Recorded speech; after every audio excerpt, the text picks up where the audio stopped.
Okey, IHR ni tuan-puan ialah singkatan kepada perkataan International Health Regulation. Regulative ada yang sebut ada yang sebut sebagai regulatory, kan, tak kisahlah. Dalam bahasa Melayu dipanggil Undang-Undang Kesihatan Sedunia. Okey, apa itu sebenarnya kepentingan IHR ni? Okey, pertama sekali kita nak lihat. Pertama sekali aku nak beritahu pada korang bahawa IHR ni sebenarnya bukan PH yang bawa, bukan Kerajaan Perpaduan yang bawa.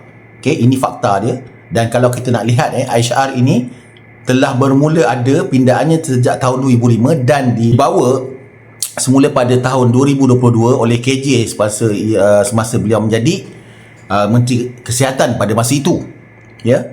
Dan benda tu hanging. Dan sehinggalah ke hari ini dan baru-baru ini juga Dr. Zaleha juga telah pergi ke Geneva untuk membincangkan perkara yang sama dan masih lagi belum ada apa-apa lagi keputusan dan tanda tangan daripada pihak negara kita. Okey, apa itu IHR? Okey, IHR ni bagaimana dia wujud? Dia sebenarnya diwujudkan pindaan 2005. IHR ni sebenarnya telah ditimbulkan kembali apabila dilihat pada tahun 2020 yang lepas, masa serangan pertama pandemik COVID yang mana kebanyakan negara dalam dunia tidak bersedia untuk menerima serangan itu. Dan keperluan WHO untuk menyelaraskan dari segi kerja-kerja untuk pembasmian dan juga pengawalan daripada penularan wabak pada masa itu, wabak COVID lah. Apa poin yang menjadikan hal ini menjadi isu yang besar?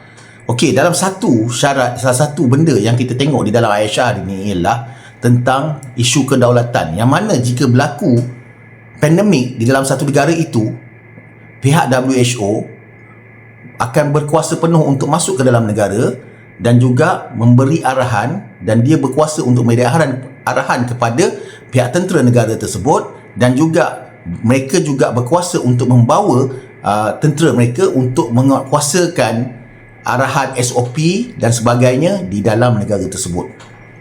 Jadi ini yang perkara yang paling dikhawatiri. Senang cakapnya, hampir separuh lebih pentadbiran dalam negara itu akan dikuasai oleh pihak WHO. Ini yang sebenarnya paling ditakuti. Walau bagaimanapun, apa yang aku nak tekankan dalam VTT ini ialah, percayalah dan yakinlah, insya-Allah kerajaan ini akan sentiasa menjaga kedaulatan negara ini. Okey? So bagi pihak yang membuat fitnah, membuat dakwah yang mengatakan agenda Freemason, agenda daripada Zionis dan sebagainya, dan menuduh PMX sendiri adalah ejen daripada CIA dan sebagainya, ini adalah satu tuduhan liar. Dan aku ada dapat satu rakaman aku tak tahu daripada mana datang, tapi mungkin aku akan kongsi dengan korang kejap lagi. Okey, sedikit rakaman yang mana beliau menuduh, mengatakan yang Datuk Seri Anwar Ibrahim ni adalah ejen CIA dalam Kementerian Kesihatan, dah ada ejen-ejen Zionis yang telah bertapak dan ingin merosakkan kedaulatan negara dan sebagainya. Aku rasa ini adalah perkara yang sangat kritikal dan satu tuduhan yang liar dan fitnah yang sangat berat. Boleh membangkitkan kegusaran di kalangan rakyat Malaysia dan akhirnya mungkin menjadikan negara ini huru-hara. Adakah itu satu gerakan politik yang tidak bertanggungjawab? Mungkin ya. Kita kena boycott totally KKM kerana mereka dikawal 100% oleh Zionis yang nak bunuh kita. Kita beranikan diri ke pergi sana, kita akan ditidurkan. Jadi tuan-tuan, kita kena sedar kita dalam bahaya, agama kita dalam bahaya. Kalau tuan-tuan tak mau turun 19 hari baru ni telah sampai. Dia tulis vitamin C, tapi sebenarnya vaksin. Dia akan cucuk anak kita. Hati-hati tuan-tuan, lebih baik anak kita tak sekolah daripada mati masuk kubur. Information ni bahayanya vaksin dan bahayanya IHR telah lulus saja 30 November ni. Kita tunggulah bulan Januari, Februari kita akan di lockdown kurang-kurang pun setahun, dan kita akan dipaksa vaksin rumah ke rumah. Jadi kalau tuan-tuan, ini bukan ancaman tuan-tuan, ini benar-benar akan berlaku.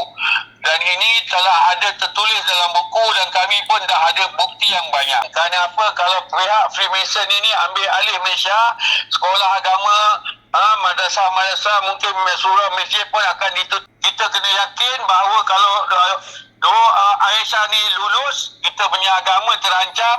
Anak kita mungkin diajar LGBT nanti di sekolah-sekolah agama akan dipaksa pelajaran LGBT, maka tuan-tuan akan menyesal kemudian tak ada guna tuan-tuan. Cari jalan supaya kita penuhkan Kuala Lumpur, tunjuk pada Anwar Ibrahim bahawa benda ni bahaya, dan kita tahu Anwar Ibrahim ni dikawal oleh CIA kerana dia dah lama ambil duit CIA, maka mungkin dia tak akan berubah kalau kita tak desak kuat. Dan tuan-tuan, kita dah hantar 2 surat warning pada dia buat tak tahu saja. Tuan-tuan, kalau tak pasti, jangan kongsi.